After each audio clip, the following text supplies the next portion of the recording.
Subscribe to our YouTube channel and press the bell icon to get the latest updates.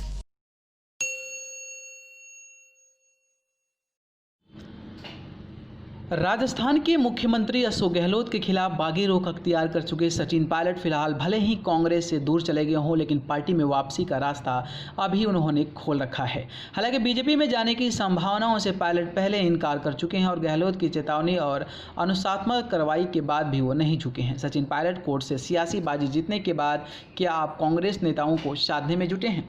मुख्यमंत्री अशोक गहलोत जिस तरह से सचिन पायलट को लेकर आक्रामक हैं, पर वैसा रुख पायलट नहीं दिखा रहे हैं। गहलोत को मुख्यमंत्री पद से हटाने की जिद भले ही पायलट पाले हो, लेकिन सार्वजनिक रूप से किसी तरह की कोई बयानबाजी करते नहीं दिखे हैं। कांग्रेस शीर्ष नेतृत्व को लेकर भी कोई टिप्पणी पायलट ने नहीं की है, जबकि प्रदेश अध्यक्ष पद से लेकर डिप्टी सीएम तक से हटा दिया गया है। गहलोत के खिलाफ भले ही बागी हो, लेकिन सचिन पायलट अब कांग्रेस के लेकर नरम होते नजर आ रहे हैं।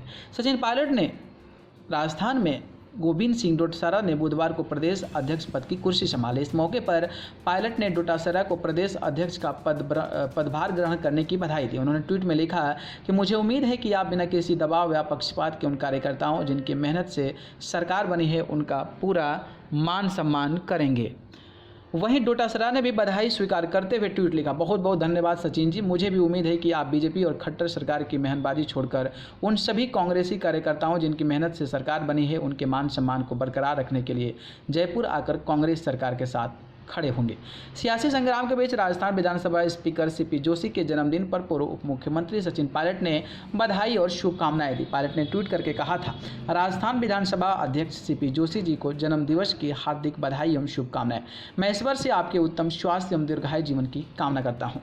बता दें कि कांग्रेस विधायक दल की बैठक में शामिल न होने पर स्पीकर सीपी जोशी ने बागी विधायकों को अयोग्यता नोटिस भी जारी किया था। विधायकों को अयोग्य ठहराने का मामला हाईकोर्ट से लेकर सुप्रीम कोर्ट तक पहुंचा। अयोग्यता नोटिस को विधायकों ने राजस्थान हाईकोर्ट में चुनौती दी थी।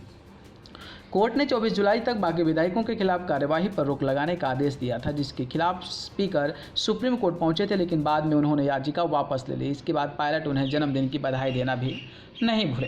कांग्रेस से बगावत करने के बाद सचिन पायलट ने अपने सोशल मीडिया अकाउंट से कांग्रेस के सिंबल हाथ को हटा दिया था, जिसके बाद काफ़ी तरह की अटकलबाजी शुरू हो गई थी।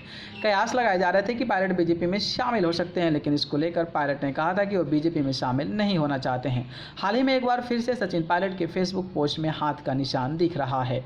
दरअसल गहलोत को खुली चुनौती देने के बाद पायलट ने 25 जुलाई को नागपंचमी और 26 जुलाई को कारगिल दिवस की बधाई भी दी थी। उस वक्त उनके फेसबुक पोस्ट से कांग्रेस का हाथ निशान गायब था। इसके बाद अटकलों लगाई जा रही थी कि सचिन पायलट अब आधिकारिक रूप से कांग्रेस से अलग हो सकते हैं। ऐसे में सभी की अटकलों पर विराम लगाते हुए सचिन पायलट ने सोमवार को 3 फेसबुक पोस्ट किए, जिसमें कांग्रेस का हाथ निशान दिखाई दिया। सचिन पायलट के इन्हीं कदम से माना जा रहा है कि वो भले ही गहलोत के खिलाफ बगावत का झंडा उठाकर कांग्रेस से दूर हो गए हों, लेकिन उन्हें पार्टी में वापसी के लिए एक दरवाजा खोल रखा है। वो जिस तरह से बीजेपी न तो शामिल हो रहे हैं और न ही पार्टी बनाने को लेकर कोई पहल करते दिख रहे हैं। ऐसे में देर सवेर पायलट क्या कांग्रेस में वापसी की राह तलाश रहे हैं, इसलिए वो कांग्रेस के खेमे को फिलहाल साध कर रखना चाहते हैं। न्यूज़ रूम से न्यूज़ लाइव की report. Subscribe to our YouTube channel and press the bell icon to get the latest updates.